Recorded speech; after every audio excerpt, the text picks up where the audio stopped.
Jadi Ubay bin Ka'ab ni kerana kehebatannya dalam ilmu Al-Quran, ada riwayat yang mengisahkan suatu ketika Nabi Muhammad ni sedang mengimami solat. Salah satu solat berjamaah, Nabi semayang, di belakang tu sahabat-sahabat sebagai makmum. Tiba-tiba terjadi satu peristiwa, Nabi bukan tersalah atau tersilap baca, tapi Nabi tertinggal satu ayat. Nabi tertinggal satu ayat dan tiba-tiba Nabi dengar di belakang dia tu ada seorang seolah-olah sedang berbisik memperbetulkan kesilapan yang Nabi tertinggal tadi. Lalu bila habis semayang, Nabi paling ke belakang, Nabi tanya, siapa sahabat yang membetulkan bacaan aku tadi? Lalu sahabat-sahabat lain semua pakat tunjuk kepada Ubay bin Ka'ab. Lalu Rasulullah bersabda, dalam hatiku aku mengira tak ada orang lain dah yang tegur aku kecuali Ubay bin Ka'ab. Itu antara keutamaan Ubay bin Ka'ab. Ada lagi riwayat lain berkenaan dengan Al-Quran. Bila mana suatu ketika Rasulullah ni dia nak keluar daripada masjid, dia bertemu dengan Ubay. Lalu dia bercakap-cakap dengan Ubay dalam keadaan sambil berjalan nak pi ke pintu masjid, nak keluar. Lalu Rasulullah tanya dia, wahai Ubay, di dalam Al-Quran adanya satu surah yang tidak ada misalnya di dalam At-Taurah, dan satu surah ni tidak ada misalnya di dalam Taurat dan di dalam Injil, dan satu surah ini tidak menyamai mana-mana surah di dalam Al-Quran. Apakah surah tersebut? Jadi Ubay kata hanya Allah dan Rasulnya sajalah yang mengetahui.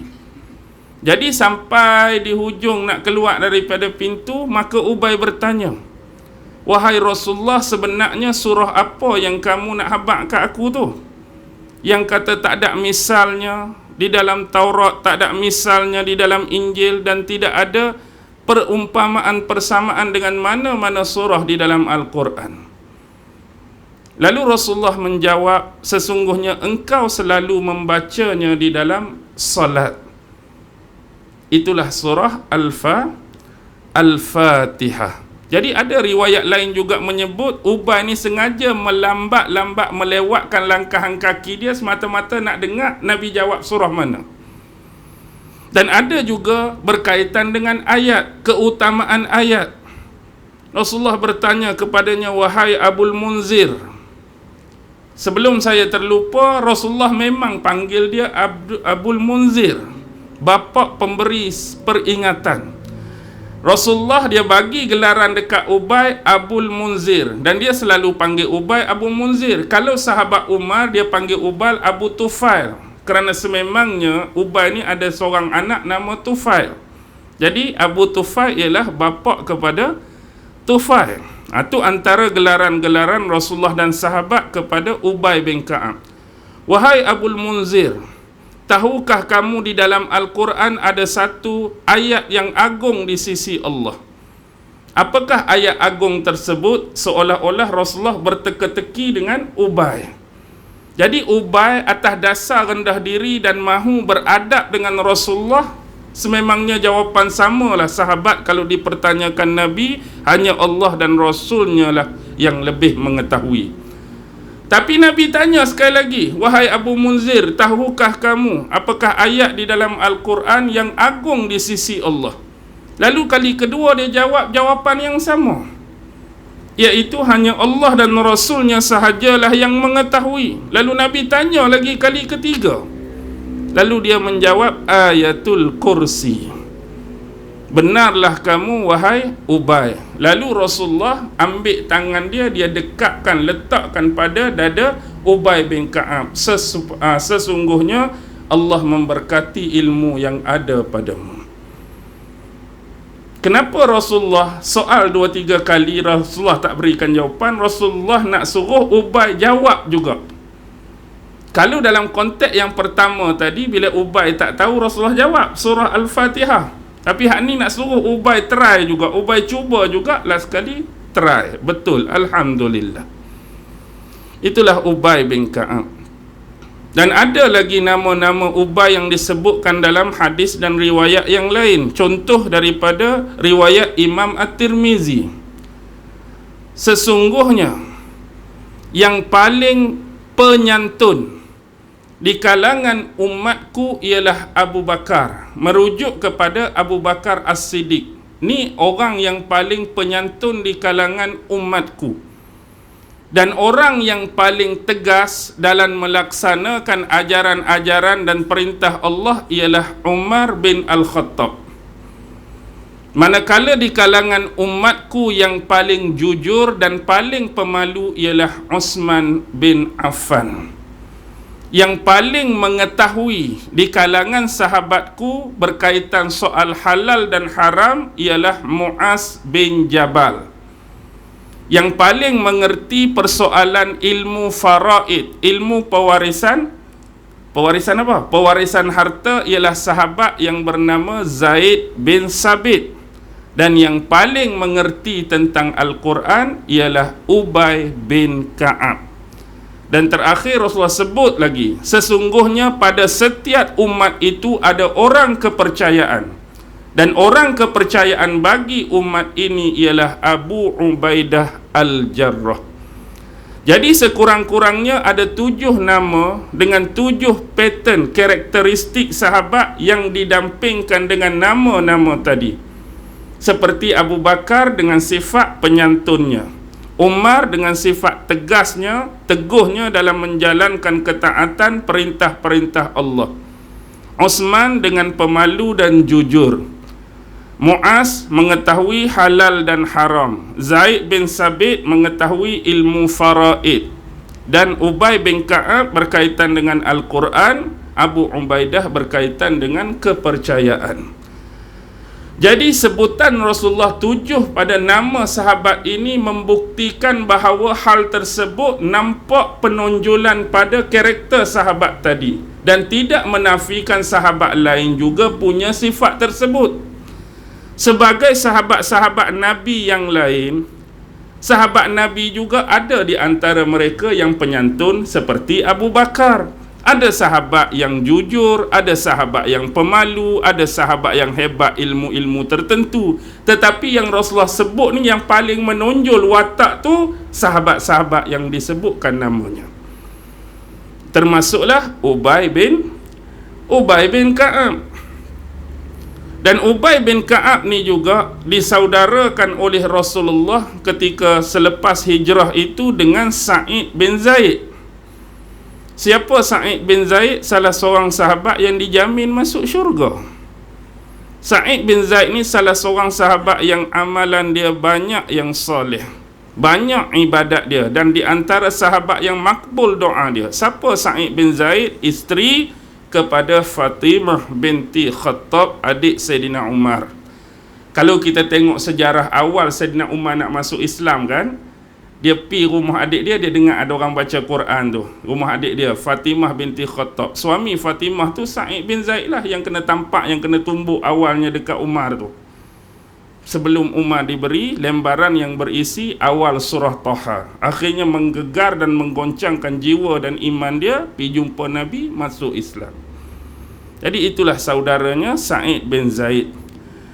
Dan dia juga adalah rakan baik dengan Sa'id bin Rabi'.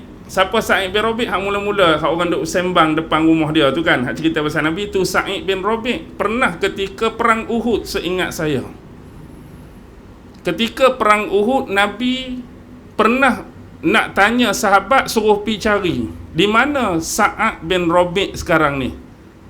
Lalu sahabat tanya, bagaimana dengan dia? Sesungguhnya aku mengira bahawa lontaran-lontaran lembing dan lontaran-lontaran anak panah sekarang sedang dipusatkan kepada Sa'ad bin Rabi'. Jadi Rasulullah pun minta lah supaya Ubay bin Ka'ab pergi cari sahabat ni lagu mana keadaan dia dalam perang Uhud. Cari punya cari, akhirnya dia jumpa Sa'ad bin Rabi', rebah dah sedang keadaan nazak. Lalu dia jumpa, sesungguhnya Rasulullah minta kepada aku supaya cari kamu, wahai Sa'ad. Beritakanlah kepada Rasulullah, sesungguhnya aku sekarang ni telah terluka 12 tikaman. pada tubuh aku ni ada 12 bekas tikaman luka, dan aku dah bersungguh-sungguh melawan dan menghapuskan musuh-musuhku.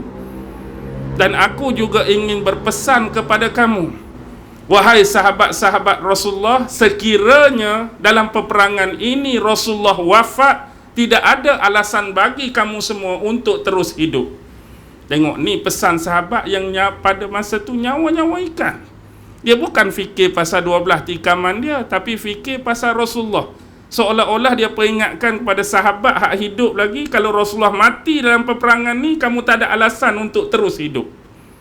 Aku tak apa nak mati pun. Jadi akhirnya dia meninggal dunia, lalu Ubay bin Ka'ab pergi Haba'ah. Sa'ad bin Rabi' dah wafat. Lalu Rasulullah menangis, Rasulullah bersedih. Itulah semulia-mulia manusia, moga-moga Allah mengampuninya. Sesungguhnya dia ikhlas kepada Allah dan Rasulnya dari awal kehidupan dia sampai kewafatan dia. Itulah Sa'ad bin Rabi'. Kalau nak cerita Ubay ni memang tak baca dalam Yakuni malam ni. Kita cerita sikit-sikit. Ambil satu lagi yang terakhir. Dulu pernah dia berada di sisi Rasulullah. Tiba-tiba ada seorang lain datang menemui Rasulullah dalam keadaan dia tu sakit ataupun demam. Orang lain hak sakit demam tu kebetulan dia ada di sisi Nabi. Lalu orang ni mengadu bahawa dia ditimpa musibah sakit, musibah demam. Lalu secara ringkasnya Rasulullah bagi tahu sesungguhnya sakit atau demam yang datang daripada Allah itu adalah merupakan salah satu cara Allah menghapus dan mengkhifaratkan dosa seseorang. Jadi bila dengar lagu tu, kawan tu pun balik. Jadi dia pun tanya Nabi, wahai Rasulullah, adakah semua jenis sakit dan demam ke jenis sakit hak berat-berat, hak sederhana saja Allah hapus dosa? Kalau hak ringan Allah tak hapus. Lalu Nabi kata, Allah tetap akan menghapuskan dosa daripada setiap musibah yang Allah bagi, hatta kamu tercucuk duri pun Allah pasti akan hapuskan dosa. Seringan-ringan kalau Allah uji kita tu tercucuk duri pun pasti ada penghapusan, sesuai dan setimpal dengan keadaan yang Allah qadarkan pada kita lah. Cara kena duri, setara ni Allah hapus. Demam teruk, setara ni Allah hapus. Kena sakit tu, setara ni Allah hapus. Jadi ditakdirkan, tak lama kemudian tiba-tiba dia demam. Demam panas. Bila dia demam panas, dia teringatlah balik hak dia tanya Nabi tu. Jadi dah Nabi kata, setiap manusia yang dicuba, diuji dengan musibah sakit ke demam, Allah akan kafaratkan dosa. Dan dia mengharap melalui sakit dan demam dia ni, Allah hapuskan dosa dia sampai dia minta satu doa yang saya kira tak ada seorang pun berani nak minta doa seperti doa dia. Ya Allah, ya Tuhanku, kamu jangan hilangkan demam panas ni daripada diri aku sampailah kamu memanggilku kepadamu. Sampai mati jangan bagi hilang demam panas ni. Seolah-olah dia teringat kalau demam je Allah duk hapus dosa dia. Agak-agak berani tak minta doa lagu ni? Kita duk sakit kepala, ya Allah ya Tuhanku, jangan bagi hilang sakit kepala ni sampai aku mati. Siapa berani? Tak ada siapa nak tak? Kita sakit kepala cari Panadol atas almari dah. Nak suruh hilang ni. Lepas tu nak buat tagline tak? Anda rasa saya ada masa untuk sakit kepala? Nak buat ayat gitu lah. Okey, baik. Dan dia minta satu lagi, bukan doa dia berhenti di situ. Maksudnya diminta kepada Allah supaya demam dia tu jangan Allah hilangkan. Tetapi janganlah demam tersebut kamu bebankan aku. Maksudnya jangan bebankan sampai aku ni tak boleh solat, sampai aku tak boleh nak puasa, sampai aku ni tak boleh nak berhaji, sampai aku ni tak boleh nak berjihad pada jalan Allah. Dengan kata lain, yang dimaksudkan oleh dia, jangan hapuskan demam atau sakit ni, dan janganlah benda yang sama yang aku minta ni menghalangi aku daripada buat ibadah kepadamu. Walaupun demam, biar aku boleh solat. Demam, biar aku boleh puasa. Demam, biar aku boleh pergi haji. Demam, biar aku boleh pergi berjihad. Sebab tu sahabat-sahabat Nabi kalau jumpa dia, bila sentuh tubuh dia, memang panas. Dialah sahabat yang sentiasa panas tubuh dia, Ubay bin Ka'ab. Dan dia termasuk antara Dewan Syura pada zaman Abu Bakar lepas Rasulullah wafat. Lepas Rasulullah wafat, Abu Bakar jadi khalifah dan ada Dewan Syura, majlis penasihat bagi khalifah 7 orang sahabat. Saidina Umar, Saidina Osman, Saidina Ali, Abdul Rahman bin Auf, Muaz bin Jabal, Zaid bin Sabit dan Ubay bin Ka'ab. Dan zaman Umar pun, Umar sentiasa akan minta fatwa daripada 3 orang ni. Pertama ialah Osman, Zaid bin Sabit dan Ubay bin Ka'ab. Dan dia meninggal, saya kira pada zaman Osman. Ada riwayat kata zaman Saidina Umar. Sebab ketika zaman Saidina Osman, dia masih lagi jadi tim penulis dan penyusunan Mushaf Osmani kan. Zaman Osman dia masih ada lagi. Sebab tu ada juga ulama-ulama yang mengatakan bahawa dia meninggal pada zaman Saidina Osman. Okey, itulah sedikit sebanyak yang saya teringat dan boleh cerita kepada tuan-tuan dan puan-puan berkaitan Ubay bin Ka'ab. Banyak lagi lah kisah dia sebenarnya. Jadi kita baca tafsir kita malam ni.